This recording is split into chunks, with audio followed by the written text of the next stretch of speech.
Antón de Mello. El mundo está bien. Cuando usted se despierta, cuando comprende, cuando ve, el mundo se arregla. Siempre nos molesta el problema del mal. Hay una historia patética sobre un niño que iba por la orilla de un río y vio a un cocodrilo atrapado en una red. El cocodrilo le dijo: «Niño, apiádate de mí, suéltame. Tal vez yo sea feo, pero no tengo la culpa. Así me hicieron. Pero sea cual sea mi aspecto, tengo corazón de madre. Vine en busca de alimento para mis hijos y caí en la trampa». El niño contestó: «Ah, si te soltara, tú me atraparías y me matarías. ¿Cómo puedes creerme capaz de hacerle eso a quien es mi benefactor y libertador?», protestó el cocodrilo. El niño se dejó convencer, y le quitó la red y el cocodrilo lo atrapó. Cuando el cocodrilo se lo estaba tragando, le dijo el niño: «¿De manera que así pagas mi buena acción?». «Bueno», le explicó el cocodrilo, «no es nada personal, hijo mío. Así es el mundo. Es la ley de la vida». El niño se puso a argumentar en contra de eso y el cocodrilo le dijo: «¿Quieres preguntarle a otro animal si acaso no es así la vida?». El niño vio un pájaro posado en una rama, y se dirigió a él. «Dime, pájaro, ¿es cierto lo que dice el cocodrilo?». «El cocodrilo tiene razón», opinó el pájaro, «mira mi caso. Un día venía yo a casa con alimento para mis crías. Imagínate cuál no sería mi pavor al ver a la serpiente subiendo por el árbol, directamente hacia el nido. Yo me hallaba totalmente indefensa. Se comió a todos mis hijitos, uno tras otro. Yo grité y grité, pero fue inútil. El cocodrilo tiene razón. Es la ley de la vida. Así es el mundo. Ya lo ves», le dijo el cocodrilo al niño, pero este insistió. «Déjame preguntarle a otro animal». «Está bien». «Hazlo», accedió el cocodrilo. En ese momento paraba por la orilla del río un asno. «Escucha, asno», le dijo el niño. «El cocodrilo dice esto. ¿Tiene razón?». «Sí. Tiene toda la razón», le respondió el asno. «Mírame a mí. Yo trabajé y me esclavicé toda la vida, y mi amo apenas me daba de comer.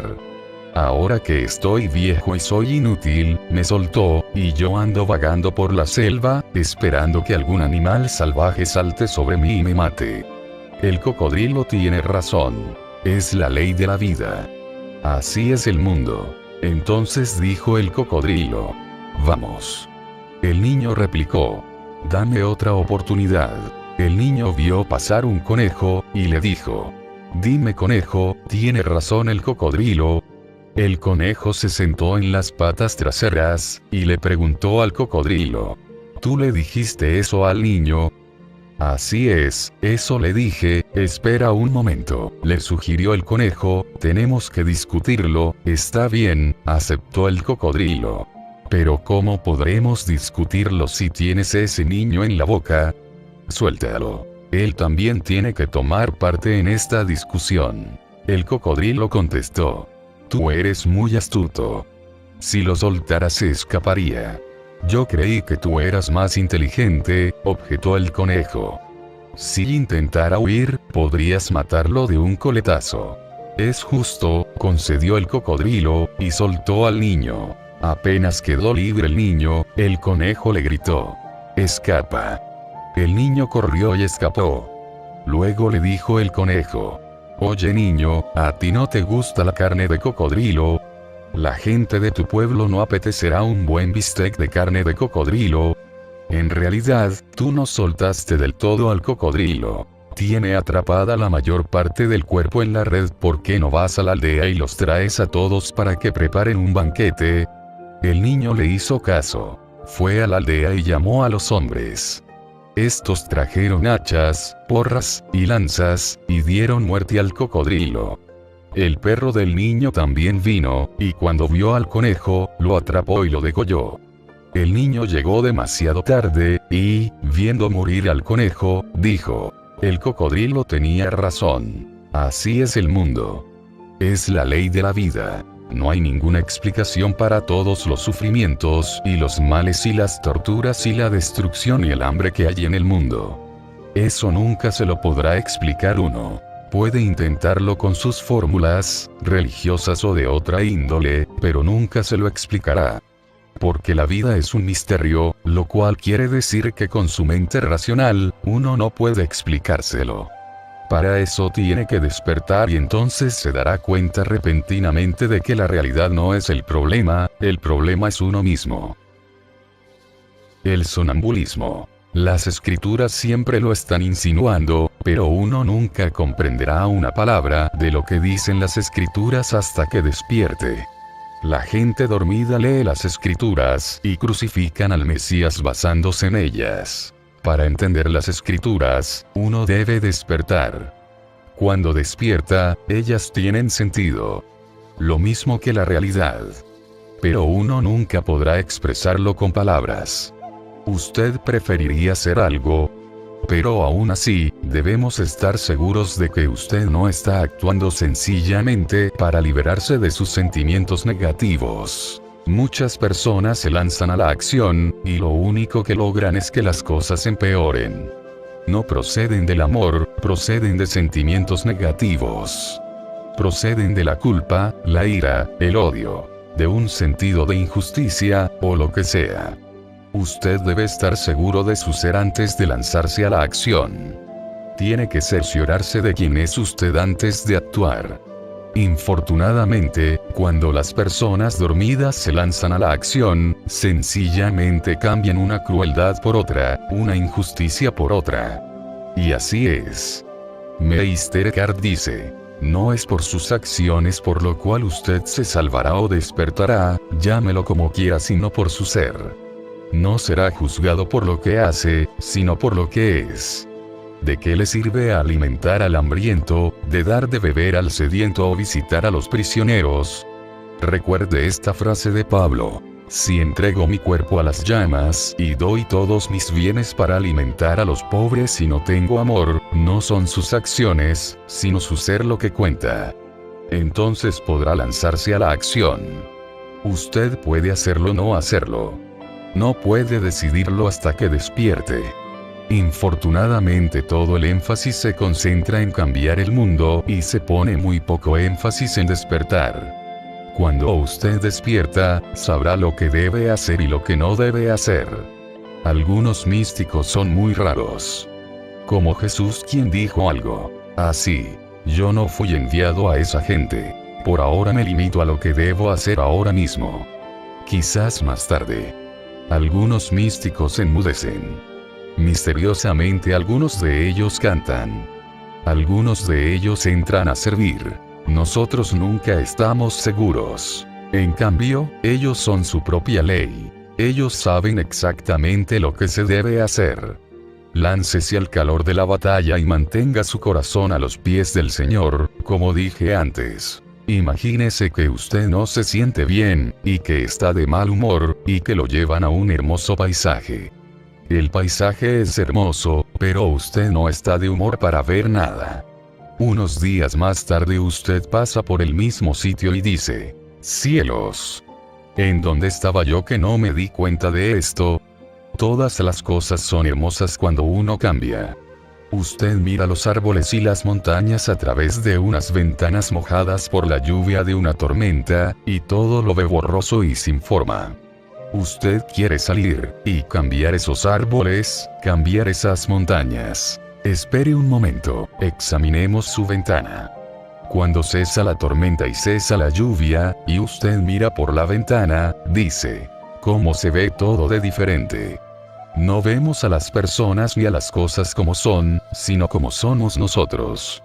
Por eso, cuando dos personas miran a algo o a alguien, se obtienen dos reacciones diferentes. Vemos las cosas y a las personas no como son, sino como somos nosotros. ¿Recuerda esa frase de la Escritura sobre cómo todas las cosas resultan para el bien de quienes aman a Dios? Cuando usted finalmente despierta, no trata de que sucedan cosas buenas. Sencillamente suceden. De pronto usted comprende que todo lo que sucede es bueno. Piense en algunas personas con las que usted vive, a quienes le gustaría hacer cambiar.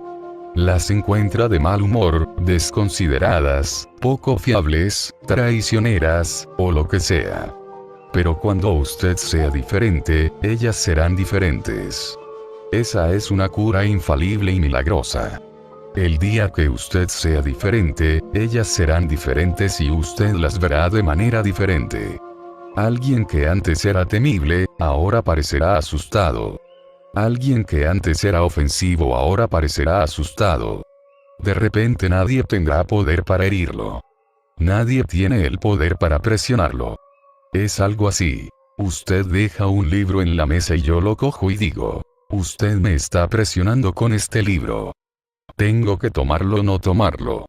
La gente vive demasiado ocupada acusando a los demás, culpando a todos los demás, culpando a la vida, culpando a la sociedad, culpando a su vecino. Usted nunca cambiará de esa manera. Continuará viviendo su pesadilla, nunca despertará. Ponga en acción este programa 1000 veces. A. Identifique sus sentimientos negativos.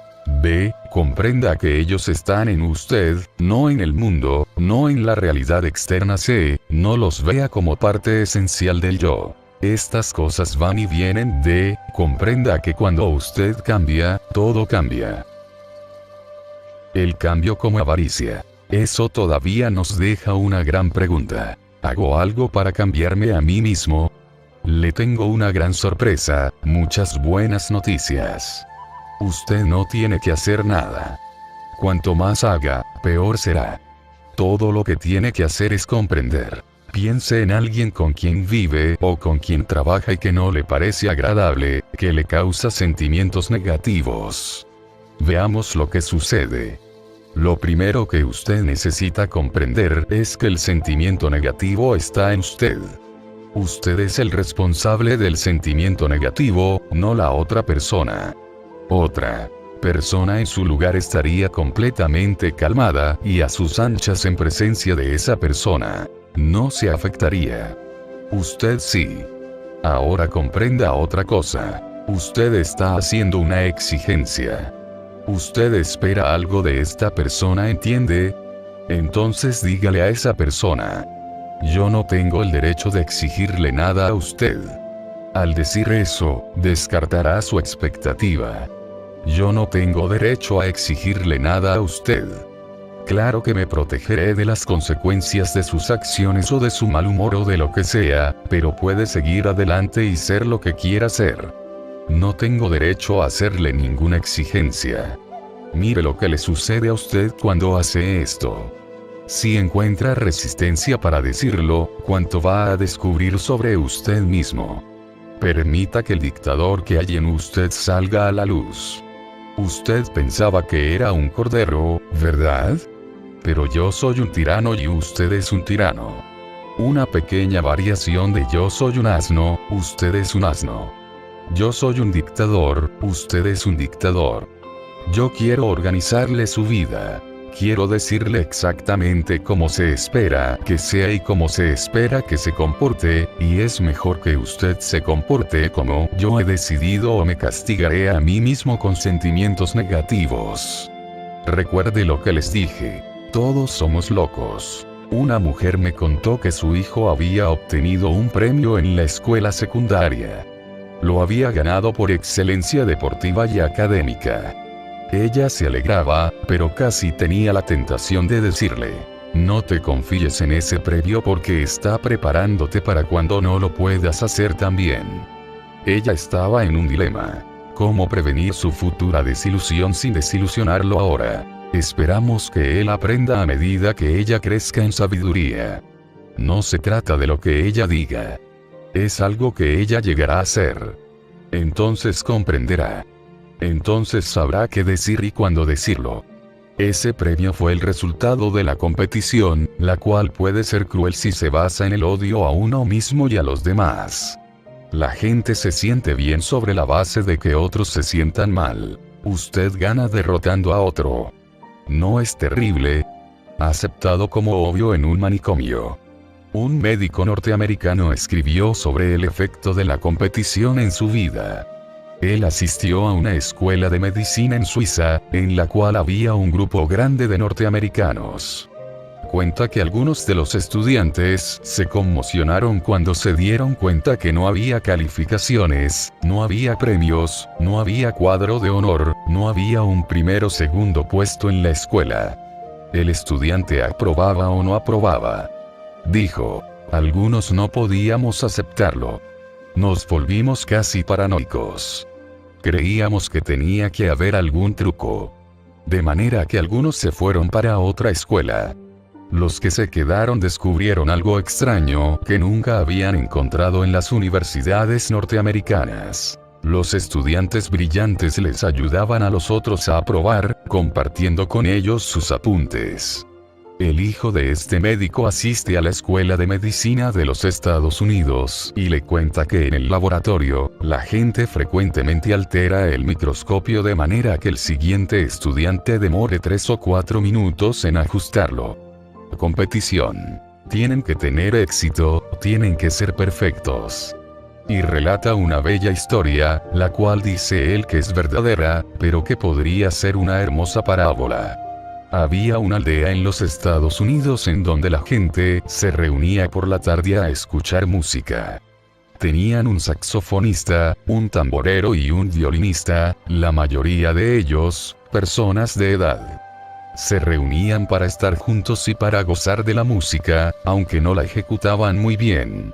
De manera que se divertían, gozaban, hasta que un día decidieron conseguir un nuevo director, que tenía mucha ambición y mucha energía. El nuevo director les dijo, amigos, tenemos que dar un concierto. Tenemos que preparar un concierto para la aldea. Luego, gradualmente, fue descartando algunas de las personas que no tocaban muy bien, contrató a algunos músicos profesionales, organizó la orquesta, y los nombres de todos aparecieron en el periódico. ¿No era maravilloso? De manera que decidieron mudarse a la gran ciudad y tocar allí. Pero algunos de los ancianos con lágrimas en los ojos, dijeron, era tan maravilloso en aquellos tiempos, cuando hacíamos mal las cosas y gozábamos con ellas. De manera que la crueldad entró a su vida, pero nadie la reconoció como crueldad. Miren cuán loca se ha vuelto la gente. Algunos de ustedes me preguntan qué quería decir cuando expresé, usted sea usted mismo, eso está bien, pero yo me protegeré, yo seré yo mismo. En otras palabras, no permitiré que usted me manipule. Yo viviré mi propia vida. Iré por mi propio camino. Permaneceré libre para pensar mis pensamientos, para seguir mis inclinaciones y mis gustos. Y a usted le diré que no. Si siento que no quiero estar en su compañía, no será por ningún sentimiento negativo que usted provoque en mí. Porque ya no lo provoca. Usted ya no tiene poder sobre mí. Sencillamente, quizá prefiera la compañía de otras personas. De manera que cuando usted me diga, vamos al cine esta noche, yo diré, lo siento, quiero ir con otra persona. Me gusta la compañía de ella, más que la suya. Y eso está bien. Decirle que no a la gente, es maravilloso. Es parte del despertar. Parte del despertar es que usted vive su vida como le parece. Y compréndalo. Eso no es egoísmo. Lo egoísta es exigir que otro viva su vida de acuerdo con los gustos de usted. O con su orgullo, o con su ganancia, o con su placer. Eso sí es egoísmo. De modo que me protegeré. No me sentiré obligado a estar con usted. No me sentiré obligado a decirle que sí. Si su compañía me parece agradable, la disfrutaré sin aferrarme a ella. Pero ya no lo evito a usted a causa de algún sentimiento negativo que usted produce en mí. Usted ya no tiene ese poder. El despertar debe ser una sorpresa. Cuando usted no espera que algo suceda, y sucede, usted se sorprende. Cuando la esposa de Webster lo encontró besando a la empleada doméstica, le dijo que estaba muy sorprendida. Webster era escrupuloso en el uso preciso de las palabras, lo cual es comprensible, puesto que escribió un diccionario, de manera que le dijo, no, querida, el sorprendido fui yo. Tú estás atónita. Algunas personas hacen del despertar una meta. Están decididas a lograrlo. Dicen, me niego a ser feliz hasta que haya despertado. En ese caso, es mejor que usted sea como es. Sencillamente ser consciente de su manera de ser. La simple conciencia es felicidad, comparada con el esfuerzo de reaccionar siempre. La gente reacciona tan rápido porque no es consciente. Pero a medida que se desarrolla la conciencia, usted reacciona menos y actúa más. Realmente no importa.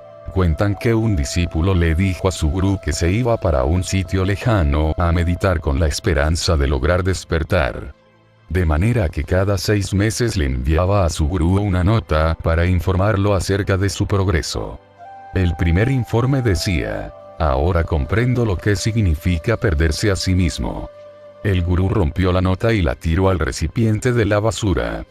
A los 6 meses, recibió otro informe que decía, ahora he logrado ser sensible a todos los seres. También la rompió. Un tercer informe decía, ahora comprendo el secreto de lo uno y de lo múltiple. También lo rompió.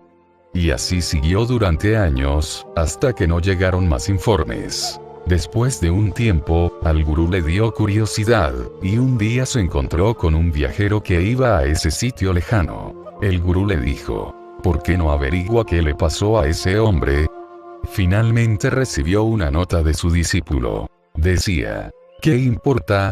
Y cuando el gurú la leyó dijo, lo logró. Lo logró. Finalmente lo logró. Y tenemos la historia de un soldado que estaba en el campo de batalla y que, sencillamente, dejaba su rifle en el suelo, recogía un pedazo de papel que había por ahí y lo miraba. Luego lo dejaba caer al piso. Después se dirigía a otra parte y hacía lo mismo. Los demás decían, ese hombre se está exponiendo a la muerte. Necesita ayuda. De manera que lo hospitalizaron y consiguieron al mejor psiquiatra para que lo tratara. Pero eso no parecía producir ningún efecto. El soldado andaba por los pabellones recogiendo pedazos de papel, los miraba distraídamente y los dejaba caer al suelo. Finalmente dijeron, tenemos que licenciar a este hombre. De manera que lo llamaron y le dieron un certificado de licenciamiento. Él lo tomó distraídamente, lo miró y gritó, ¿este es? ¿Es este? Finalmente lo logró. De manera que empiecen por ser conscientes de su situación actual, cualquiera que ella sea. Deje de ser un dictador. Deje de tratar de forzarse a algo. Entonces, algún día comprenderá que sencillamente, por la conciencia usted logró lo que estaba tratando de conseguir. Una persona transformada no haga exigencias en su búsqueda de la conciencia. Es más bien como la obediencia de las leyes de tránsito. Si uno no las observa, paga un precio. En los Estados Unidos se conducen los vehículos por el lado derecho de la vía. En Inglaterra se conducen por la izquierda. En la India se conducen por la izquierda. Si uno no lo hace, paga un precio. No hay lugar para sentimientos lastimados, o para exigencias o para expectativas. Sencillamente, se cumplen las leyes de tránsito. Usted pregunta en dónde entra la compasión, en dónde entra la culpa en todo esto. Lo sabrá cuando despierte. Si ahora mismo se siente culpable, ¿cómo puedo explicárselo? ¿Cómo sabría lo que es la compasión? A veces la gente trata de imitar a Cristo, pero cuando un mico toca el saxofón, eso no lo convierte en un músico. No se puede imitar a Cristo imitando su comportamiento externo. Hay que ser Cristo. Entonces sabrá usted qué hacer en una situación particular, teniendo en cuenta su temperamento, su carácter y el temperamento de la persona con la que está tratando. Nadie tiene que decírselo. Pero para eso usted tiene que ser lo que Cristo era. Una imitación exterior no lo llevará a ninguna parte. Si usted cree que la compasión implica debilidad, entonces no puedo describirle la compasión, no hay forma, porque la compasión puede ser muy dura. La compasión puede ser muy brusca, la compasión puede sacudirlo, la compasión puede remangarse y operarlo. La compasión es muchas cosas. La compasión puede ser muy dulce, pero no hay manera de saberlo. Solamente cuando usted se convierta en amor, en otras palabras, cuando usted haya dejado sus ilusiones y sus afectos, sabrá. A medida que usted se identifique menos con el yo, se irá sintiendo más cómodo con todos y con todo. ¿Sabe por qué? Porque ya no teme que alguien lo lastime o no guste de usted. Ya no quiere impresionar a nadie. ¿Puede imaginarse el alivio cuando ya no quiere impresionar a nadie? ¡Qué descanso! ¡Qué felicidad! Ya no siente la necesidad de explicar las cosas que hay que explicar. Y ya no se siente la necesidad de presentar excusas. Yo preferiría oírle decir, desperté, que oírle decir, lo siento muchísimo. Preferiría que me dijera, desde la última vez que nos vimos he despertado. Lo que le hice no volverá a suceder, que oírle decir, siento mucho lo que le hice. ¿Por qué habría que presentar excusas? Ahí hay algo que usted puede explorar. Aún en el caso de que alguien haya sido desconsiderado con uno, no hay lugar para pedir excusas. Nadie fue desconsiderado con uno. Fue desconsiderado con lo que pensaba que era uno, pero no con uno. A usted nunca lo rechazan. Rechazan solamente lo que creen que usted es. Pero eso es de doble dirección. Tampoco lo aceptan siempre. Hasta que despiertan, las personas sencillamente aceptan o rechazan la imagen que tienen de usted. Han fabricado una imagen de usted, y la rechazan o la aceptan. Vean lo devastador que es profundizar en esto. Es un poco demasiado liberador. Pero qué fácil es amar a los demás cuando se comprende esto. Qué fácil es amar a todo el mundo cuando uno no se identifica con lo que ellos se imaginan que es uno o que son ellos. Se vuelve fácil amarlos a todos. Yo me observo a mí, pero no pienso en mí, porque el mí que piensa también piensa muchas veces mal. Pero cuando me observo a mí, estoy totalmente consciente de que se trata de una reflexión. En realidad uno no piensa realmente en yo y en mí. Uno es como una persona que conduce un automóvil. No quiere perder la conciencia acerca de ese automóvil. Está bien soñar despierto, pero uno no debe perder la conciencia acerca de lo que lo rodea. Debe estar siempre alerta. Es como una madre que duerme. No oye los aviones que pasan por encima de la casa, pero oye el menor gemido de su bebé. Ella está alerta. En ese sentido, está despierta.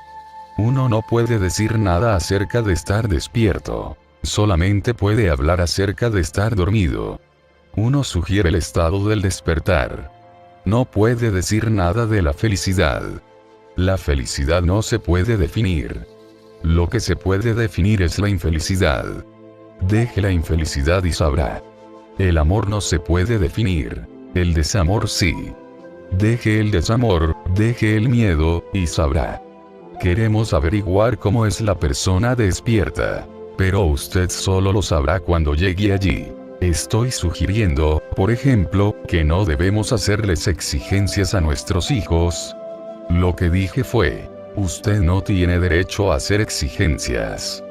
Tarde o temprano, ese hijo va a tener que liberarse de usted, de acuerdo con la instrucción del Señor. Y usted no tendrá ningún derecho sobre él.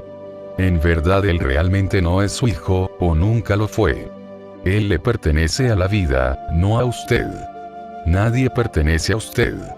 De lo que usted está hablando es de la educación de su hijo.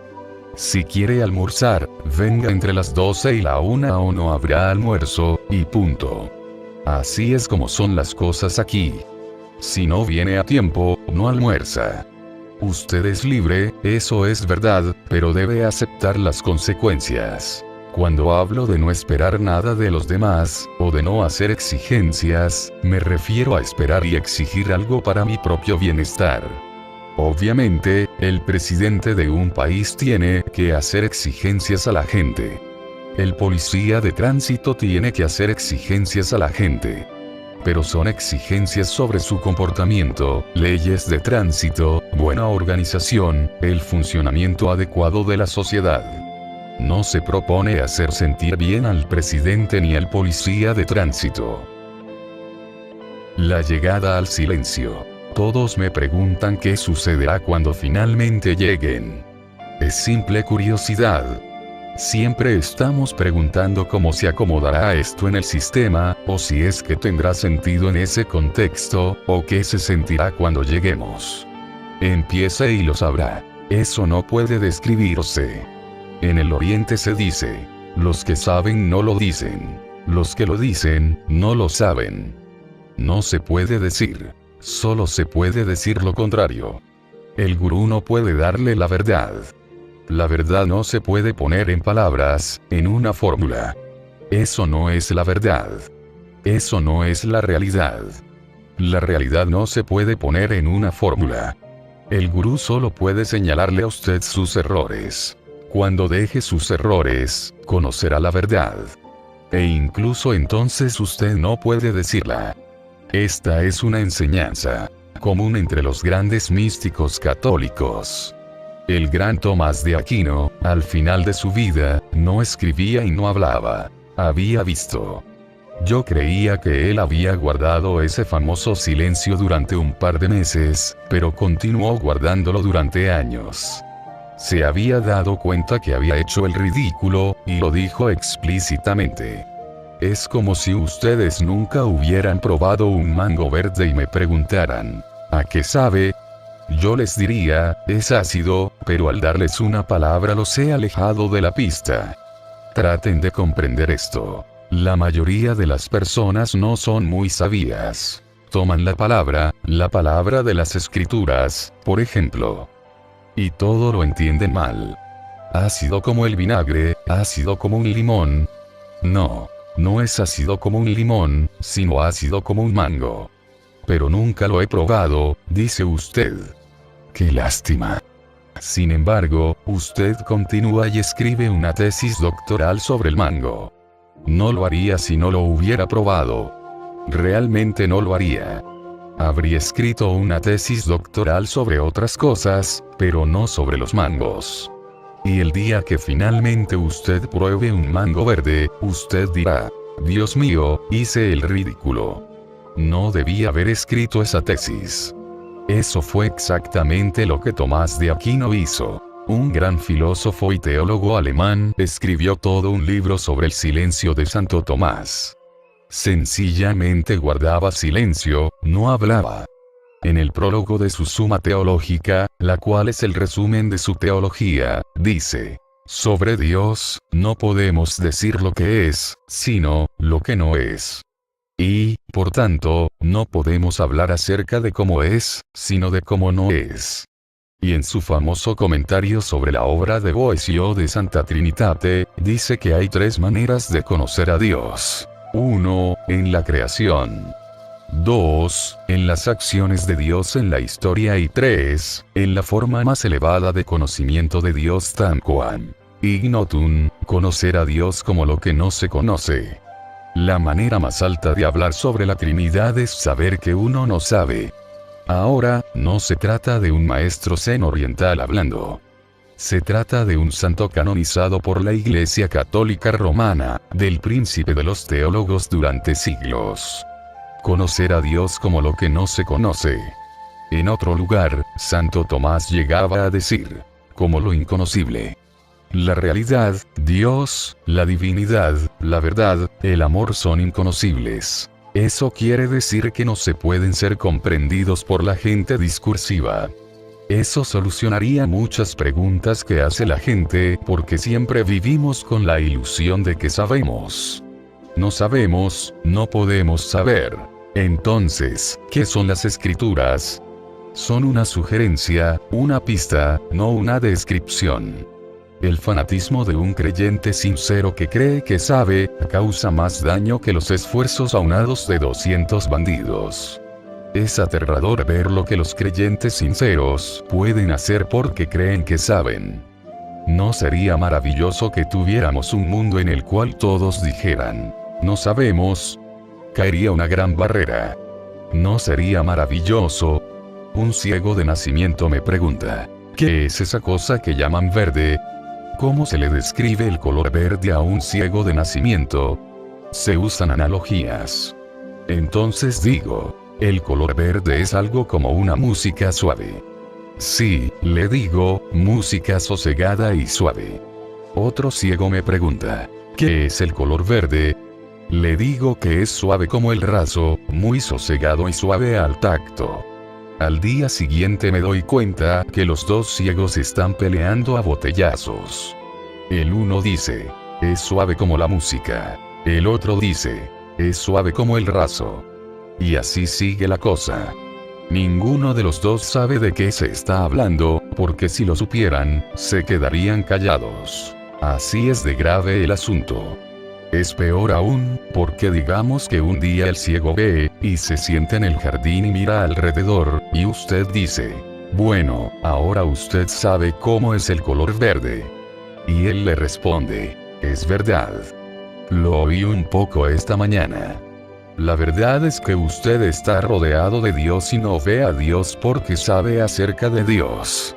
El obstáculo final para la visión de Dios es el concepto que usted tiene de Dios. No encuentra a Dios porque cree que sabe. Eso es lo terrible de la religión. Eso es lo que los evangelios decían, que la gente religiosa sabía, de manera que eliminaron a Jesús. El más alto conocimiento de Dios es conocerlo como inconocible. Se habla demasiado de Dios. Todo el mundo está cansado de oírlo. Hay muy poca conciencia, muy poco amor, muy poca felicidad, pero tampoco usemos esas palabras. Se renuncia muy poco a las ilusiones, a los errores, a los apegos y a la crueldad. Hay muy poca conciencia. El mundo sufre por eso, no por falta de religión. Se supone que la religión versa sobre una falta de conciencia, de despertar. Miren en qué hemos caído. Vengan a mi país y véanlos matándose por las religiones. Esto lo encontrarán ustedes en todas partes. El que sabe, no dice. El que dice, no sabe. Todas las revelaciones, por divinas que sean, nunca son más que un dedo que señala la luna. Como decimos en el Oriente. Cuando el sabio señala la luna, el idiota no ve sino el dedo. Jean Guiton, un escritor francés muy piadoso y ortodoxo, agrega un comentario aterrador. Con frecuencia utilizamos el dedo para sacar los ojos. ¿No es terrible? Conciencia, conciencia, conciencia. En la conciencia está la curación. En la conciencia está la verdad. En la conciencia está la salvación. En la conciencia está el amor. En la conciencia está el despertar. Conciencia. Necesito hablar sobre las palabras y los conceptos porque debo explicarles por qué, cuando miramos un árbol, realmente no vemos. Creemos que vemos, pero no vemos. Cuando miramos a una persona, realmente no la vemos, solo creemos que vemos. Lo que vemos es algo que fijamos en la mente. Recibimos una impresión y nos aferramos a ella, y seguimos mirando a la persona a través de esa impresión. Y hacemos esto con casi todo. Si ustedes comprenden eso, comprenderán la amabilidad y la belleza de ser conscientes de todo lo que los rodea. Porque la realidad está ahí. Dios, sea lo que sea, está ahí. Todo está ahí. El pececito en el océano dice, perdón, estoy buscando el océano. ¿Puede decirme dónde lo encuentro? Patético, ¿verdad? Si solo abriéramos los ojos y viéramos, entonces comprenderíamos. Perder la carrera. Regresemos a esa maravillosa frase del Evangelio de perdernos para encontrarnos. Se encuentra en la mayoría de la literatura religiosa y en toda la literatura espiritual y mística. ¿Cómo hace uno para perderse? ¿Alguna vez trató usted de perder algo? Correcto, cuanto más esfuerzo se haga, más difícil es. Las cosas se pierden cuando no se hace esfuerzo. Usted pierde algo cuando no está consciente, bien, ¿cómo hace uno para morirse? Estamos hablando de la muerte, no del suicidio. No nos dice que nos matemos, nos dice que muramos. Causarnos dolor, causarnos sufrimiento sería contraproducente. Uno nunca está tan lleno de sí mismo como cuando tiene dolor. Nunca está tan centrado en sí mismo como cuando está deprimido. Nunca está tan dispuesto a olvidarse de sí mismo como cuando está feliz. La felicidad lo libera de sí mismo. Son el sufrimiento y el dolor y la tristeza y la depresión lo que lo ata a uno a sí mismo. Observe cuán consciente está usted de su muela cuando le duele. Cuando no tiene dolor de muela, ni siquiera se da cuenta que tiene muelas, ni de que tiene cabeza, cuando no le duele la cabeza.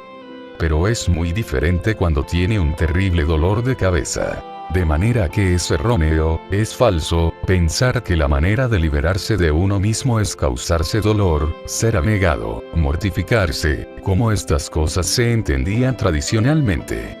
Negarse, morir, perderse, es comprenderse a sí mismo, comprender su verdadera naturaleza. Cuando uno haga eso, desaparecerá, se desvanecerá. Imagínense ustedes que alguien llega un día a mi alcoba. Yo le digo, entre. ¿Quién es usted? Y él contesta, yo soy Napoleón. Y yo le digo, no me diga que usted es el Napoleón.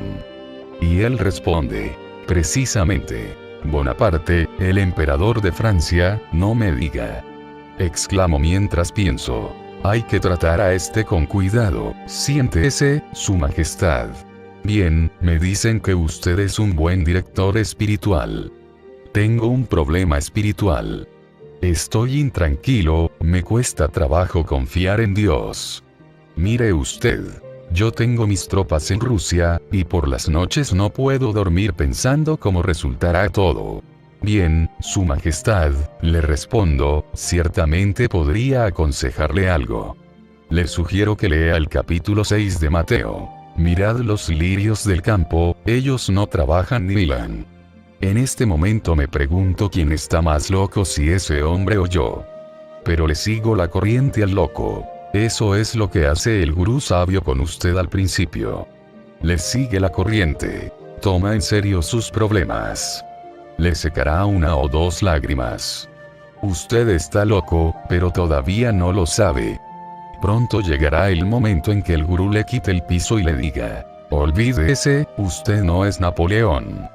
En esos famosos diálogos de Santa Catalina de Siena, se dice que Dios le dijo, yo soy el que es, tú eres la que no es.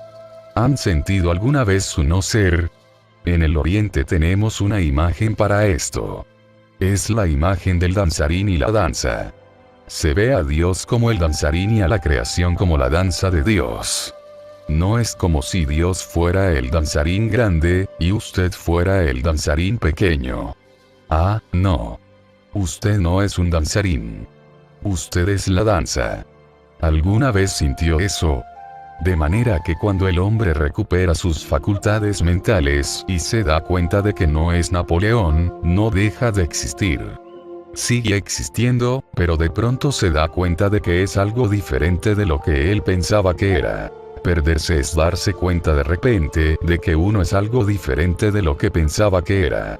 Usted creía que estaba en el centro. Ahora se percibe como un satélite. Usted pensaba que era un danzarín. Ahora se siente como una danza.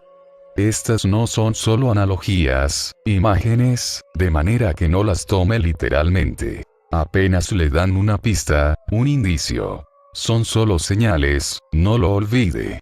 De manera que usted no puede pedirles demasiado. No las tome demasiado literalmente. Valor permanente. Pasando a otra idea, hablemos de problema de la valía personal.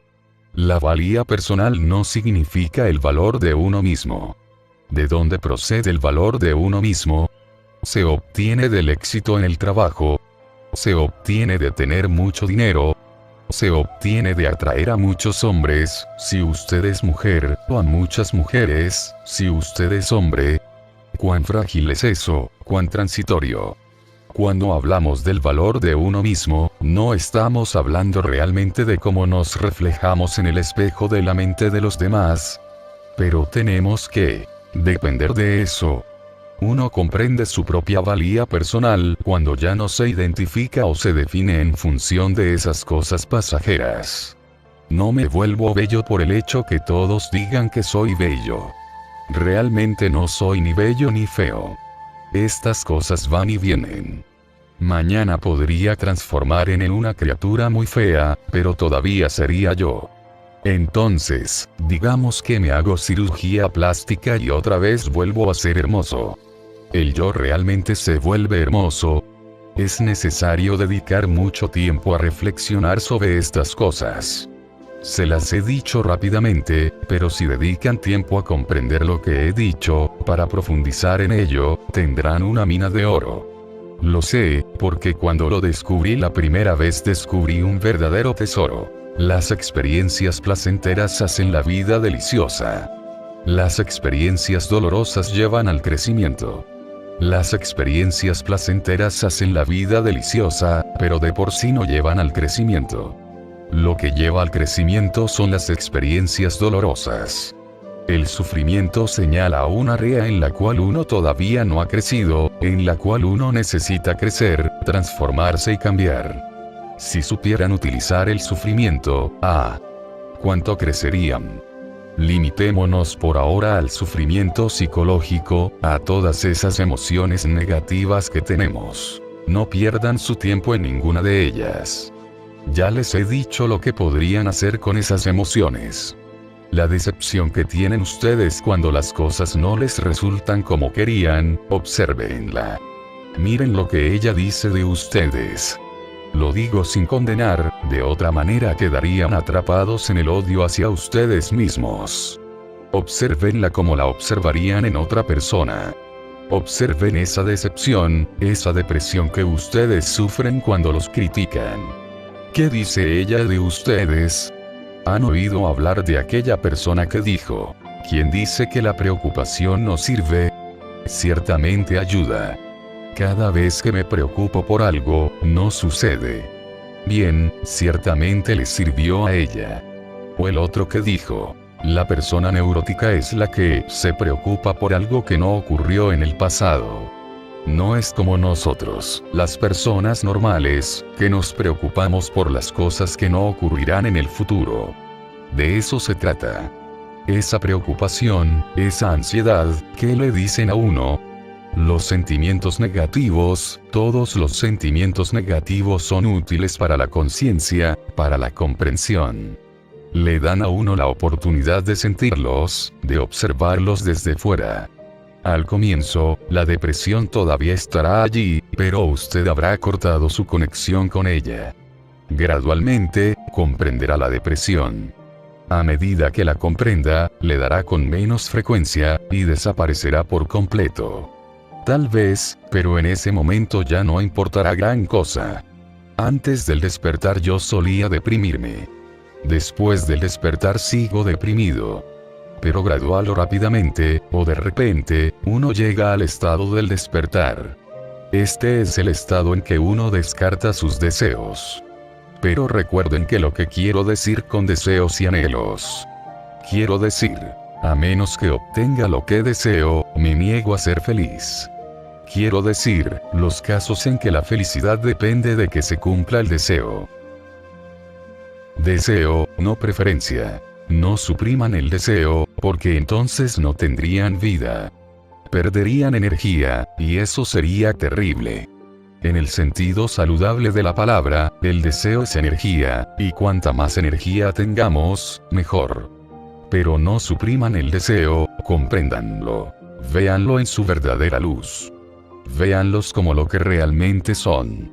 Porque si ustedes simplemente suprimen su deseo, e intentan renunciar al objeto de su deseo, probablemente se verán atados a él. En cambio, si lo miran y lo ven en su verdadero valor, si comprenden que están preparando el camino para la desdicha, la decepción y la depresión, su deseo se transformará en lo que yo llamo una preferencia.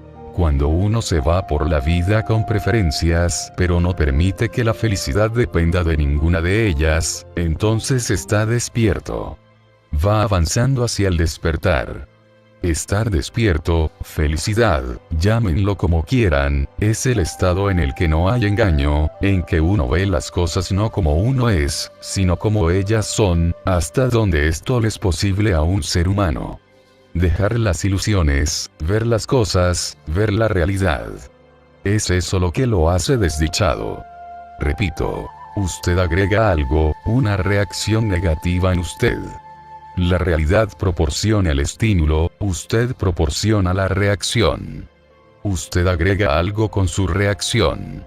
Y si examina lo que agrega, siempre hay allí una ilusión, hay una exigencia, una expectativa, un anhelo. Siempre. Los ejemplos de las ilusiones abundan.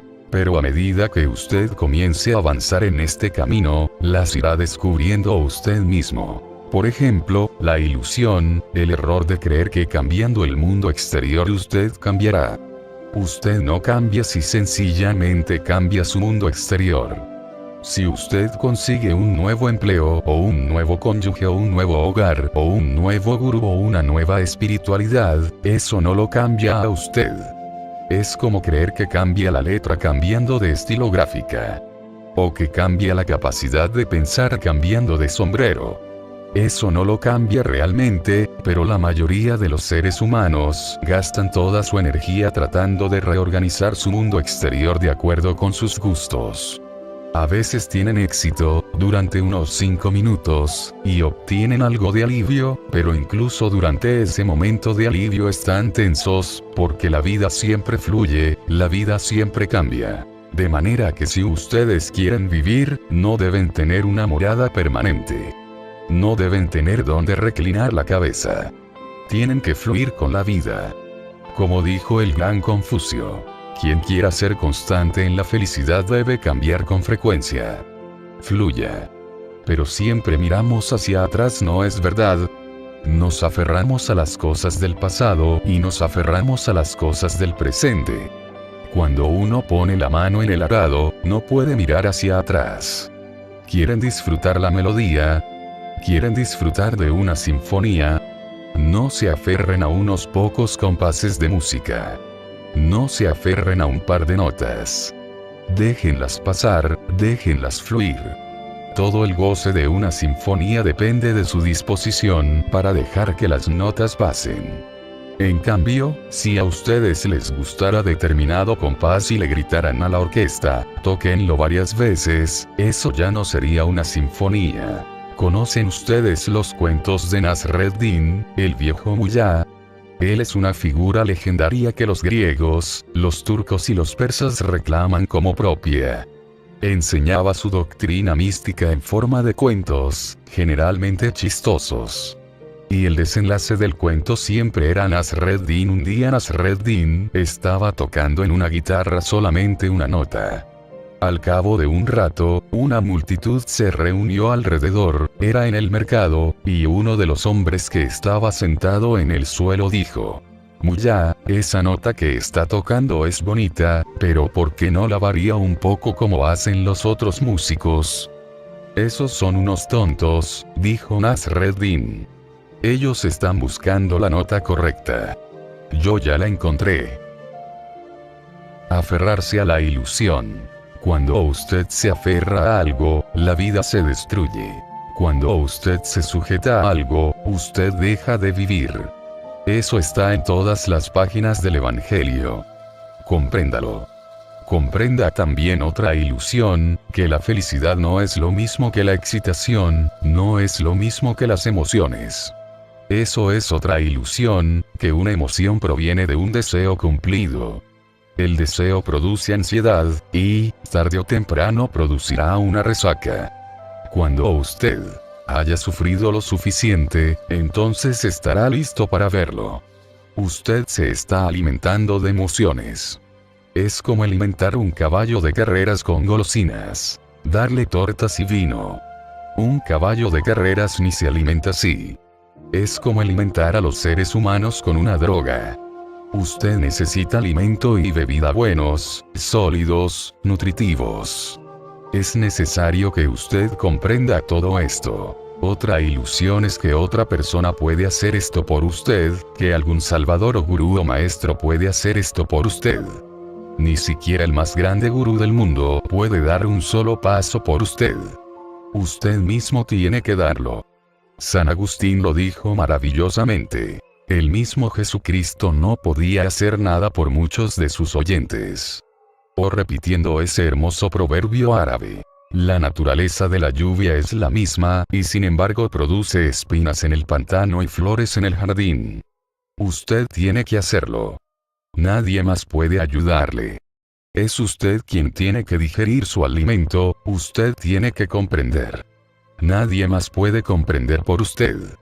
Usted tiene que buscar. Nadie puede buscar por usted. Y si lo que busca es la verdad, entonces usted tiene que hacerlo. No puede apoyarse en nadie. Hay otra ilusión. Que es importante ser respetable, ser amado y apreciado, ser importante.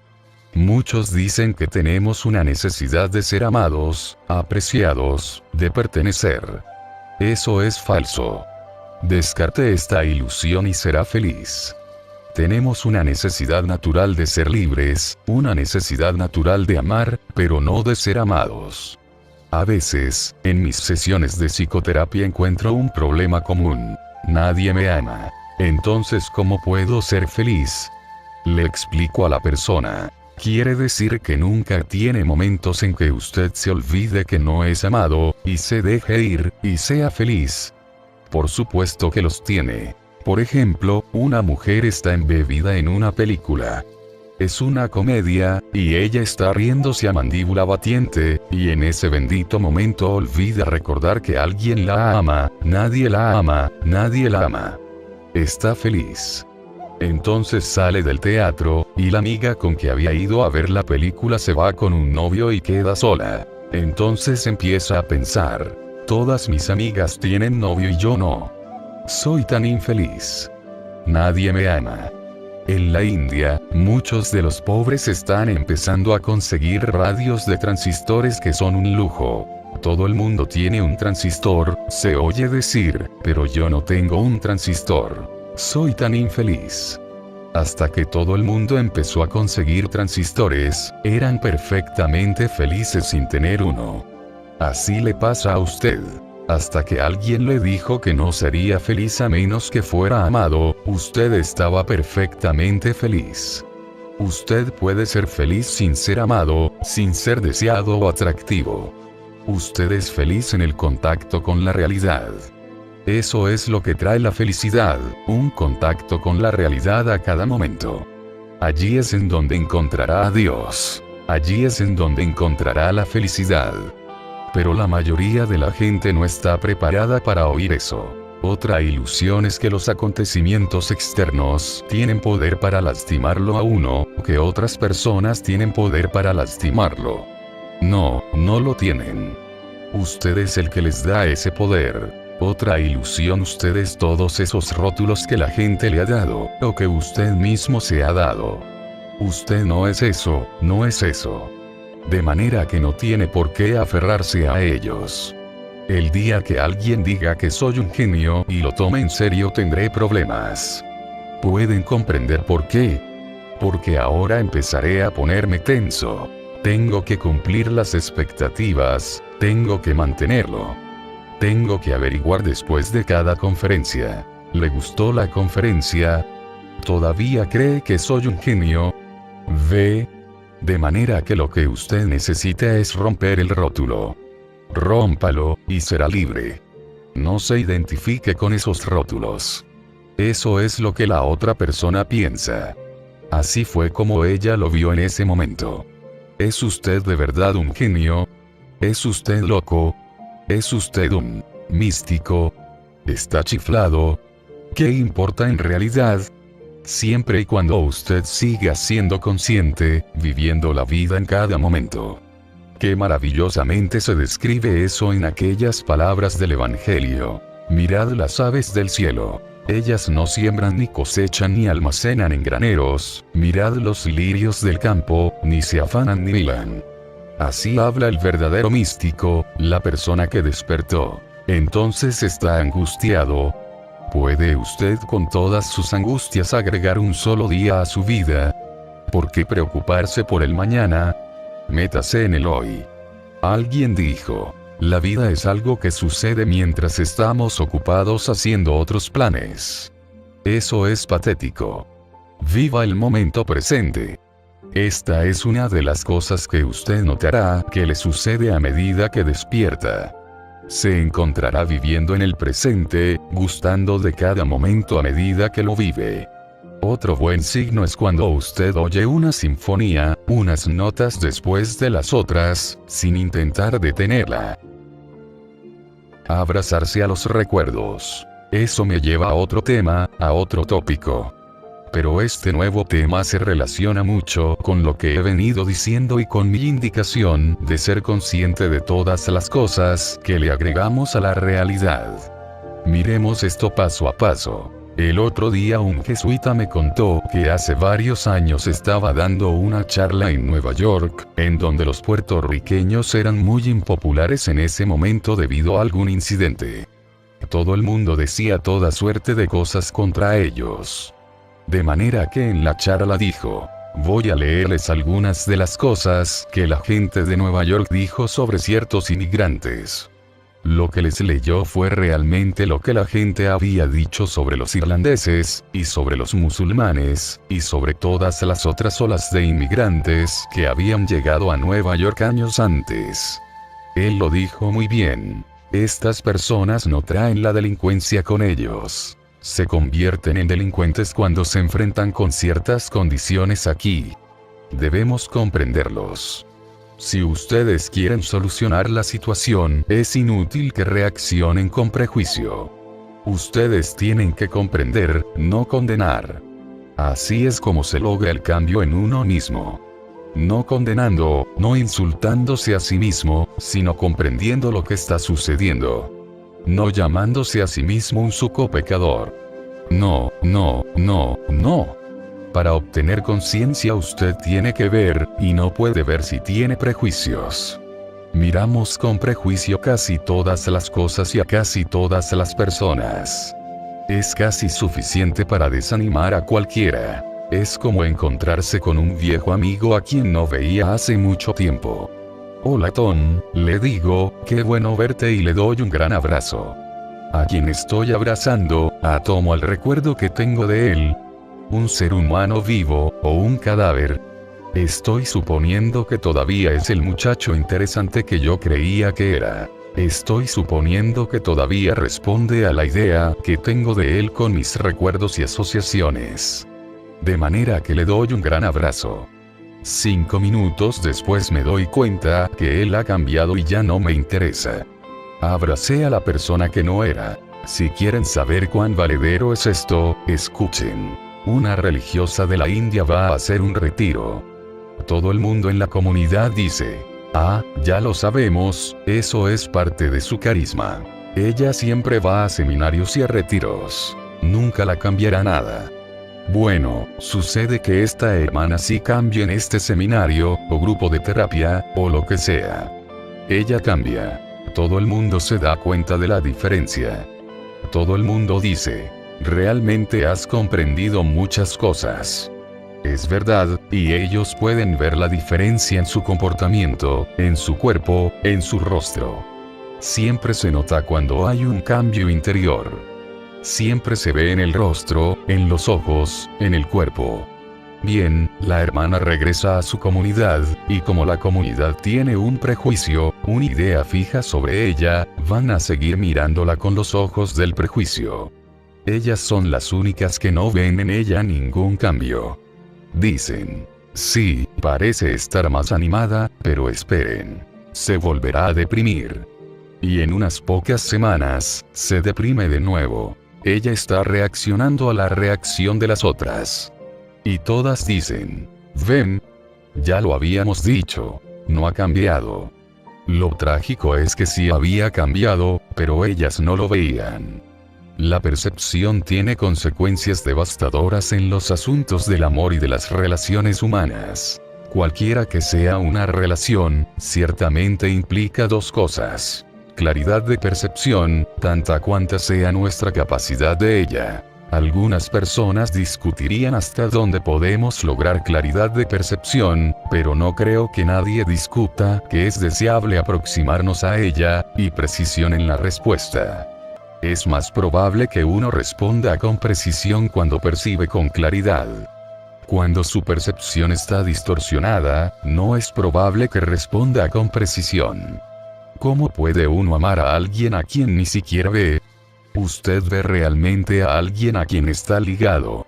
¿Realmente ve a alguien a quien teme y que, por lo tanto, no le gusta? Siempre odiamos aquello que tememos. El temor del Señor es el comienzo de la sabiduría, me dice a veces la gente. Pero espere un momento. Espero que comprendan lo que están diciendo, porque siempre odiamos aquello que tememos. Siempre queremos librarnos de lo que tememos, destruir y evitar lo que tememos. Cuando usted teme a alguien, a usted no le gusta esa persona. Usted detesta a esa persona, tanto cuanto la teme. Y usted tampoco ve a esa persona porque las emociones interfieren. Bien, eso también es cierto cuando a alguien le resulta atractivo. Cuando llega el verdadero amor, ya no le gustan o le disgustan las personas en el sentido ordinario de la palabra. Usted las ve con claridad y responde con precisión. Pero en ese nivel humano, sus gustos y sus antipatías y sus preferencias y sus atracciones, etc., siguen interfiriendo. De manera que debe ser consciente de sus prejuicios, sus gustos, sus antipatías, sus atracciones. Todos ellos están presentes, provienen de su condicionamiento. ¿Por qué a usted le gustan cosas que a mí me disgustan? Porque su cultura es diferente a la mía. Si yo le diera a usted algunas de las cosas de comer que a mí me gustan, usted se apartaría con asco. En algunas partes de la India, a la gente le gusta la carne de perro. Pero otras personas, si les dijeran que les están dando filete de perro, enfermarían. ¿Por qué? Condicionamientos diferentes, programaciones diferentes. Los hindúes enfermarían si supieran que habían comido carne de res, pero a los americanos les encanta. Ustedes preguntan, ¿pero por qué no comen carne de res? Por las mismas razones por las cuales ustedes no se comerían a su perro. La misma razón. Para el campesino hindú la vaca es lo que para usted es un perro. No se la quiere comer. Hay un prejuicio cultural que salva a ese animal que se necesita para la agricultura, etc. Entonces, realmente, ¿por qué me enamoro de una persona? ¿Por qué me enamoro de una clase de persona y no de otra? Porque estoy condicionado. Subconscientemente, tengo la imagen de que esa clase particular de persona me gusta, me atrae. De modo que cuando me encuentro con esa persona, me enamoro totalmente. ¿Pero la he visto? No. La veré después de casarme con ella. Es entonces cuando llega el despertar. Y es entonces cuando puede empezar el amor. Pero enamorarse no tiene nada que ver con el amor. No es amor. Es deseo, ardiente deseo. Usted quiere, con todo su corazón, que esta criatura adorable le diga que usted la atrae. Eso le da una gran sensación. Mientras tanto, todo el mundo dirá, ¿qué diablos será lo que le ve? Pero es su condicionamiento, usted no ve. Dicen que el amor es ciego. Créanme, no hay nada que tenga una visión tan clara como el verdadero amor, nada. Es lo que puede ver más claramente el mundo. Las adicciones son ciegas, los apegos son ciegos. El aferramiento, el anhelo y el deseo son ciegos. Pero no el verdadero amor. Pero, por supuesto, la palabra ha sido degradada en la mayoría de las lenguas modernas. La gente habla de hacer el amor y enamorarse. Como el niño que le dice a la niña, ¿alguna vez has sentido amor? Y ella le contesta, no, pero he sentido gusto. Entonces, ¿de qué habla la gente cuando se enamora? Lo primero que necesitamos es claridad de percepción. Una de las razones por las cuales no percibimos claramente a la gente es evidente. nuestras emociones interfieren, nuestros condicionamientos interfieren, nuestros gustos y nuestras aversiones interfieren. Tenemos que enfrentar este hecho. Pero tenemos que enfrentar algo mucho más fundamental. Nuestras ideas, nuestras conclusiones, nuestros conceptos.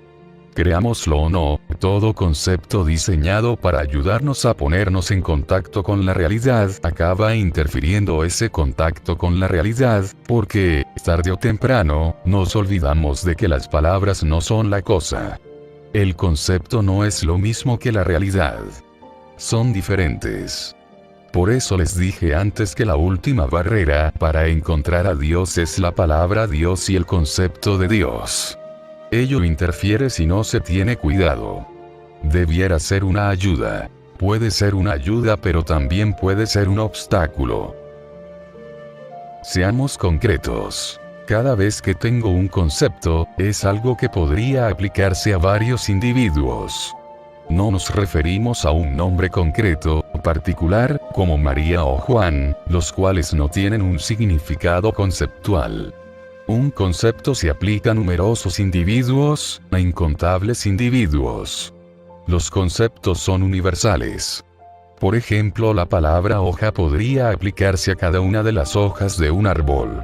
La misma palabra se aplica a todas esas hojas individuales. Además, la misma palabra se aplica a todas las hojas de todos los árboles, las grandes, las pequeñas, las tiernas, las secas, las amarillas, las verdes, a las hojas de plátano. De manera que si yo le digo que esta mañana vi una hoja, usted no tiene idea realmente de lo que vi. Veamos si ustedes pueden comprender eso. Ustedes sí tienen una idea de lo que no vi. No vi un animal, no vi un perro. No vi a un ser humano. No vi un zapato. De manera que ustedes tienen una idea vaga de lo que vi, pero no es particular, no es concreta. Seres humanos no se refiere al hombre primitivo, ni al hombre civilizado, ni a un hombre adulto, ni a un niño, ni a un hombre o a una mujer, ni a esta edad particular ni aquella, ni a esta cultura o a la otra, sino al concepto. El ser humano se encuentra concreto. Ustedes nunca encuentran un ser humano universal como el concepto que ustedes tienen. De manera que el concepto señala, pero nunca es enteramente preciso. Le falta la unicidad, la concreción. El concepto es universal. Cuando les doy un concepto, les doy algo, y, sin embargo, qué poco les he dado.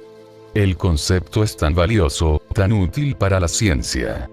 Por ejemplo, si digo que aquí todos somos seres animales, eso sería perfectamente preciso desde un punto de vista científico. Pero somos algo más que animales. Si digo que María Juan es un animal, eso es verdad. Pero como omití algo esencial sobre ella, es falso. Eso es una injusticia. Cuando digo que una persona es mujer, eso es verdad. Pero hay muchas cosas en esa persona que no se ajustan al concepto de mujer. Ella siempre es esta mujer particular, concreta, única, de quien se puede tener una experiencia, pero no un concepto. A la persona concreta la debo ver yo mismo, tengo que experimentarla yo mismo, intuirla yo mismo. Se puede intuir el individuo pero no conceptualizarlo. Una persona está más allá de la mente pensante. Probablemente muchos de ustedes se sienten orgullosos de que los llamen americanos, así como muchos hindúes se sienten orgullosos de que los llamen hindúes. Pero ¿qué es americano? ¿Qué es hindú? Es un convencionalismo, no es parte de su naturaleza. No se tiene sino un rótulo. Realmente uno no conoce a la persona. El concepto siempre falla o omite algo muy importante, algo precioso que solo se encuentra en la realidad, la cual es unicidad concreta. El gran Krishnamurti lo dijo muy bien. El día que usted enseñe a un niño el nombre de un pájaro, el niño nunca volverá a ver ese pájaro. ¡Qué verdadero! La primera vez que el niño ve ese objeto blando, vivo, que se mueve, usted le dice, gorrión. Mañana, cuando el niño vea otro objeto blando que se mueve, similar al primero dice, gorriones. He visto gorriones. Me aburren los gorriones. Si usted no mira las cosas a través de sus conceptos, nunca se aburrirá. Cada cosa es única. Cada gorrión es diferente de los demás gorriones, a pesar de las similitudes. Es de gran ayuda tener similitudes porque podemos abstraer, porque podemos tener un concepto. Eso es de gran ayuda, desde el punto de vista de la comunicación, la educación, la ciencia. Pero también es muy engañoso y un gran obstáculo para ver ese individuo concreto. Si usted solo tiene experiencia de su concepto, no tiene experiencia de la realidad, porque la realidad es concreta.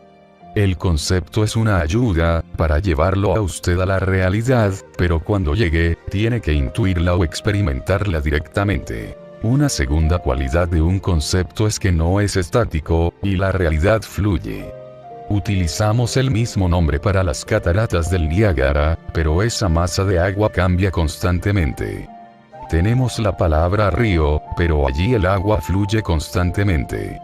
Tenemos una palabra para el cuerpo de usted, pero las células de su cuerpo se están renovando constantemente. Supongamos, por ejemplo, que hace mucho viento y que yo quiero que la gente de mi país tenga una idea de lo que es una borrasca o un huracán americano. De manera que lo capturo en una caja de cigarros, y regreso a mi país y digo, miren esto. Naturalmente, ya no es una borrasca, ¿verdad? Una vez ha sido capturada.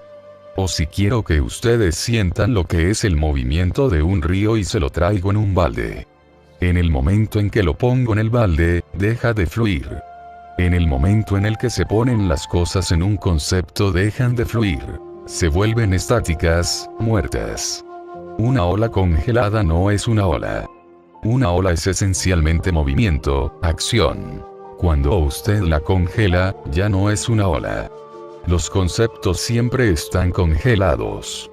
La realidad fluye. Finalmente, si hemos de creerles a los místicos, y no se requiere mucho esfuerzo para comprender esto, o incluso para creerlo, pero nadie puede verlo de inmediato, la realidad es una totalidad, pero las palabras y los conceptos la fragmentan. Por eso es tan difícil traducir de un idioma a otro, porque cada idioma fragmenta la realidad de una manera diferente. Es imposible traducir la palabra inglesa home al francés o al español. La palabra española casa no es exactamente home. Home tiene asociaciones que son específicas del idioma inglés. Todos los idiomas tienen palabras y expresiones que no se pueden traducir, porque fragmentamos la realidad y agregamos o quitamos algo, y el uso hace cambiar continuamente. La realidad es una totalidad, y nosotros la fragmentamos para formar conceptos, y utilizamos palabras para indicar diferentes partes. Si usted nunca hubiera visto un animal, por ejemplo, y un día encontrara una cola, solo una cola, y alguien le dijera, esto es una cola, ¿tendría usted idea de qué era esta si no tuviera idea de lo que es un animal? Las ideas generalmente fragmentan la visión, la intuición, o la experiencia de la realidad como totalidad. Esto es lo que los místicos nos dicen continuamente. Las palabras no pueden darle a uno la realidad. Solamente señalan, solamente indican. Uno las utiliza como indicadores para llegar a la realidad. Pero una vez uno llega, sus conceptos son inútiles. Un sacerdote hindú tuvo una vez una disputa con un filósofo que decía que la última barrera para llegar a Dios era la palabra Dios, el concepto de Dios. El sacerdote se escandalizó con esto, pero el filósofo le dijo, el asno en que usted monta y que utiliza para ir a una casa no es el medio por el cual usted entra en la casa. Usted utiliza el concepto para llegar. Entonces se apea y va más allá. No hay necesidad de ser un místico para comprender que la realidad es algo que no puede captarse con las palabras y los conceptos. Para conocer la realidad uno tiene que conocer más allá de todo concepto. Esas palabras les recuerdan a ustedes algo. Los que conozcan la nube del no saber reconocerán la expresión. Los poetas, pintores, místicos y los grandes filósofos intuyen esta verdad. Supongamos que un día estoy mirando un árbol. Hasta ahora, cada vez que veía un árbol, decía, bueno, eso es un árbol. Pero hoy cuando miro el árbol, no veo un árbol. Al menos no lo veo como estoy acostumbrado a ver. Veo algo con la frescura de visión de un niño. No tengo para ello una palabra. Veo algo único, completo, que fluye, no fragmentado. Y me asombro. Si usted me preguntara, ¿qué vio? ¿Qué cree que le respondería? No tengo palabras para hacerlo. No hay palabras para la realidad. Porque apenas le pongo una palabra, estamos de nuevo en los conceptos. Y si no puedo expresar esta realidad que es visible para los sentidos, ¿cómo expresar lo que no puede verse con los ojos o oírse con los oídos? ¿Cómo encontrar una palabra para la realidad de Dios? ¿Están ustedes comenzando a comprender lo que dijeron Tomás de Aquino, Agustín, y todos los demás y lo que la Iglesia enseña constantemente cuando dice que Dios es un misterio, que es incomprensible para la mente humana? Una de las últimas cartas del gran Karl Rahner se la escribió a un joven drogadicto alemán que le había pedido ayuda. El drogadicto le había dicho: ustedes los teólogos hablan sobre Dios, pero ¿cómo podría ese Dios tener relación con mi vida? ¿Cómo podría este Dios liberarme de las drogas? Rahner le dijo: debo confesarle con toda honestidad que, para mí, Dios es y siempre ha sido un misterio absoluto. No comprendo lo que Dios es. Nadie puede comprenderlo. Tenemos indicios, vislumbres. Hacemos esfuerzos vacilantes, inadecuados, para expresar el misterio en palabras. Pero no hay una palabra, no hay una frase para el misterio. Y hablando a un grupo de teólogos en Londres, Rahner dijo: la tarea del teólogo es explicarlo todo a través de Dios, y explicar a Dios como inexplicable. Misterio inexplicable. No sabemos, no podemos decir. Decimos, Las palabras son indicadores, no son descripciones. Trágicamente, la gente cae en la idolatría porque cree que en lo referente a Dios, la palabra es la cosa. ¿Cómo puede alguien ser tan loco? ¿Puede usted todavía ser más loco? Incluso en lo referente a los seres humanos, o a los árboles y las hojas y a los animales, la palabra no es la cosa. Y usted diría que, en lo referente a Dios, la palabra es la cosa. ¿Cómo puede decir semejante cosa? Un experto en las escrituras internacionalmente famoso asistió a un curso en San Francisco, y me dijo: Dios mío, después de escucharlo a usted, comprendí que he sido un idólatra toda mi vida. Lo dijo abiertamente. Nunca caí en la cuenta de que era un idólatra. Mi ídolo no era de madera o metal. Era un ídolo mental. Estos son los idólatras más peligrosos. Utilizan una sustancia muy sutil, la mente, para hacer su Dios. Los estoy llevando a ustedes a lo siguiente: la conciencia de la realidad que los rodea. Conciencia significa observar lo que sucede dentro de ustedes y alrededor de ustedes. Lo que sucede es bastante adecuado. Los árboles, el césped, las flores, los animales, las rocas, toda la realidad se mueve. Uno lo observa, uno lo ve. Cuán esencial es para el ser humano no observarse solamente a sí mismo, sino observar la realidad. Ustedes son prisioneros de sus conceptos. Quieren liberarse de la prisión. Entonces miren, observen. Dediquen horas enteras a observar. Observar que cualquier cosa. Los rostros de la gente, las formas de los árboles, un pájaro que vuela, un montón de piedras. Observen el crecimiento del césped. Pónganse en contacto con las cosas, mírenlas. Entonces podrán tener la esperanza de liberarse de esos patrones rígidos que todos nos hemos formado, de lo que nos han impuesto nuestros pensamientos y nuestras palabras. Tendremos la esperanza de ver. ¿Qué veremos? Eso que decidimos llamar realidad, lo que está más allá de las palabras y los conceptos. Esto es un ejercicio espiritual, relacionado con la espiritualidad, relacionado con el hecho de liberarse de su jaula, de su prisión de conceptos y palabras. Qué triste si pasamos por la vida sin verla nunca con los ojos de un niño. Esto no quiere decir que debamos descartar totalmente todos los conceptos. Son muy preciosos. Aunque empezamos sin ellos, los conceptos tienen una función muy positiva. Gracias a ellos desarrollamos nuestra inteligencia. Nos invitan, no a convertirnos en niños, sino a ser como niños. Tenemos que perder el estado de inocencia y ser arrojados del paraíso. Tenemos que desarrollar un yo y un mí por medio de esos conceptos. Pero tenemos que regresar al paraíso. Necesitamos ser redimidos de nuevo.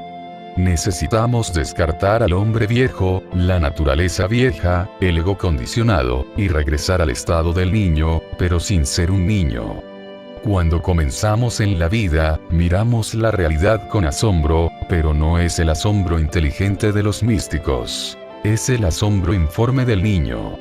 El asombro muere y lo reemplaza el aburrimiento, a medida que desarrollamos el lenguaje y las palabras y los conceptos. Entonces podremos tener la esperanza, si somos afortunados, de regresar al asombro. Sin poder encontrar las palabras. Dag Hammarskjöld, exsecretario general de las Naciones Unidas, lo dijo bellamente. Dios no muere el día que dejamos de creer en una deidad personal. Pero nosotros morimos el día que nuestra vida deje de estar iluminada por el firme resplandor del asombro diariamente renovado, cuya fuente está más allá de toda razón. No tenemos por qué discutir por una palabra, porque Dios es solo una palabra, un concepto. Nunca discutimos por la realidad. Solo discutimos sobre las opiniones, los conceptos, los juicios. Abandonen sus conceptos, abandonen sus opiniones, abandonen sus prejuicios, abandonen sus juicios y lo verán. Quia de Deos ire non possumus quid sit, sed quid non sit, non possumus considerare de Deo, quomodo sit sed quomodo non sit. Esta es la introducción de Santo Tomás de Aquino a su Suma Teológica. Como no podemos conocer lo que Dios es, sino lo que Dios no es, no podemos considerar cómo es Dios sino solo cómo no es. Ya mencioné el comentario de Tomás al libro de Boecio de Santa Trinitate, en donde dice que el más alto grado de conocimiento de Dios es conocer a Dios como el desconocido. Tamquam ignorum. Y en su Quaestio Disputata de Pontitia Dei, Tomás dice: esto es lo máximo en el conocimiento humano de Dios, saber que no conocemos a Dios. A este caballero lo consideraban el príncipe de los teólogos. Era un místico, y hoy es un santo canonizado. Estamos sobre terreno bastante firme. En la India tenemos un dicho sánscrito para este tipo de cosa. Neti, neti. Significa, no es eso, no es eso. El método de Tomás se llamaba el de la vía negativa, el camino negativo. C.S. Lewis escribió un diario mientras su esposa estaba agonizando. Se llama Un dolor observado. Él se había casado con una mujer norteamericana a quien quería entrañablemente. Les dijo a sus amigos: Dios me dio a los 60 años lo que me negó a los 20. Hacía muy poco que se habían casado cuando ella se murió dolorosamente de cáncer. Lewis dijo que toda su fe se había derrumbado, como un castillo de naipes. Él era el gran apologista cristiano, pero cuando el desastre lo golpeó, se preguntó: ¿es Dios el Padre amante o el gran vivisector? Hay una amplia evidencia para ambas posibilidades. Recuerdo que cuando mi madre enfermó de cáncer, mi hermana me preguntó: Tony, ¿por qué permitió Dios que esto le sucediera a mamá? Le dije: querida, el año pasado se murieron de hambre 1 millón de personas en la China debido a la sequía y tú nunca te inquietaste. A veces lo mejor que puede sucedernos es despertar a la realidad, que nos golpee la calamidad, porque entonces llegamos a la fe, como llegó C.S. Lewis. Él dijo que antes no había tenido dudas sobre la supervivencia de las personas después de la muerte, pero que cuando su esposa murió ya no estuvo seguro. ¿Por qué? Porque era sumamente importante para él que ella siguiera viviendo. Como ustedes saben, C.S. Lewis es el maestro de las comparaciones y las analogías. Él dice, es como una cuerda. Alguien le pregunta a uno, ¿esta cuerda resistirá el peso de 65 kilos? Uno responde, sí. Bien, vamos a bajar a su mejor amigo con esta cuerda. Entonces uno dice, espéreme un momento, déjeme probar la cuerda de nuevo. Ahora ya no está tan seguro. Lewis también dijo en su diario que no podemos saber nada sobre Dios y que incluso nuestras preguntas sobre Dios son absurdas. ¿Por qué? Es como si una persona ciega de nacimiento le preguntara a uno, ¿el color verde es caliente o frío? Neti, no es eso. ¿Es largo o corto? No es eso. ¿Es dulce o es ácido? No es eso. ¿Es redondo o cuadrado? No es eso, no es eso. El ciego no tiene palabras, no tiene conceptos, para un color del cual no tiene idea, no tiene intuición, no tiene experiencia. Usted solo le puede hablar valiéndose de analogías. Pregunte lo que pregunte, usted solo le puede decir, no es eso. C.S. Lewis dice en alguna parte que es como preguntar cuántos minutos hay en el color amarillo. Todo el mundo podría tomar la pregunta muy en serio, discutirla, disputar sobre ella. Una persona sugiere que hay 25 zanahorias en el color amarillo, la otra persona dice, no, 17 papas. Y de pronto están peleando. No es eso, no es eso. Esto es lo máximo en nuestro humano conocimiento de Dios. Saber que no sabemos. Nuestra gran tragedia es que sabemos demasiado. Creemos que sabemos, esa es nuestra tragedia. Por eso nunca descubrimos. De hecho, Tomás de Aquino, él no es solamente un teólogo sino un gran filósofo, dice en repetidas ocasiones. Todos los esfuerzos de la mente humana no pueden agotar la esencia de una mosca. El condicionamiento cultural. Algo más sobre las palabras. Les dije antes que las palabras son limitadas. Les voy a decir otra cosa. Hay palabras que no corresponden a nada. Por ejemplo, yo soy hindú. Ahora supongamos que soy prisionero de guerra en el Pakistán, y que me dicen, bueno, hoy lo vamos a llevar a la frontera, y miro y pienso, ah, mi país, mi hermoso país. Veo aldeas y árboles y colinas. Esta es mi tierra natal. Al cabo de un rato, uno de los guardias dice, perdone, nos equivocamos. Tenemos que recorrer otros 20 kilómetros. ¿A qué estaba yo reaccionando? A nada. Estaba fijándome en una palabra, India. Pero los árboles son la India, los árboles son árboles. En realidad, no hay fronteras ni límites. Los puso allí la mente humana. Generalmente los fijaron políticos avaros y estúpidos.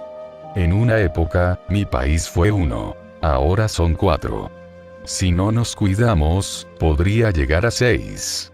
Entonces tendríamos 6 banderas, 6 ejércitos. Por eso ustedes nunca me verán saludar una bandera. Yo detesto todas las banderas nacionales porque son ídolos. ¿Qué estamos saludando? Yo saludo a la humanidad, no una bandera con un ejército a su alrededor. Las banderas están en la mente de las personas. En todo caso, hay miles de palabras en nuestro vocabulario que no corresponden a la realidad. Pero cómo nos emocionan. Entonces empezamos a ver cosas que no están allí. Realmente vemos montañas indias cuando ellas no existen, y realmente vemos gente hindú, que tampoco existe. Su condicionamiento hindú existe. Pero eso no es una cosa para regocijarse. En estos días, en los países del tercer mundo, hablamos mucho de la inculturación. ¿Qué es eso que llamamos cultura? La palabra no me hace muy feliz. ¿Qué quiere decir que a usted le gusta hacer algo porque lo condicionaron para que lo hiciera? ¿Que le gustaría sentir algo porque lo condicionaron para que lo sintiera? ¿No es eso ser mecánico?